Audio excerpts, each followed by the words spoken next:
সাদা মুখ তার, দুইখানা হাত তার হিম। 2021-22 অর্থ বছরে সরকারি অনুদান পায় বনলতা সেন। সিনেমা প্রসঙ্গে গণমাধ্যমে গত বছর নির্মাতা উজ্জ্বল জানিয়েছিলেন, সিনেমাটি নির্মাণে চেষ্টার কোনো কমতি রাখেননি তিনি। আপনি কি হেলেন নাকি বনলতা সেন? আমি বনলতা সেন। সময় বেশি লাগলেও যত্ন নিয়ে কাজ শেষ করেছেন। সরকারি অনুদানের এ সিনেমায় নাম ভূমিকায় অভিনয় করেছেন মাসুমা রহমান নাবিলা।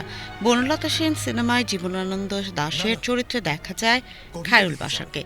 কবিতা দেখতে পেলেন, পাখি নীরের মতো চোখ দেখতে পেলেন না? এতে আরও অভিনয় করেছেন সোহেল মণ্ডল, নাজিবা বাশার, প্রিয়ন্তী উর্বি, রূপন্তী আকিদ, শরীফ সিরাজ, সুমাইয়া খুশি প্রমুখ। তোমার মেয়ে মানুষকে জীবনে আকাঙ্ক্ষা করতে গিয়েছিলে কেন?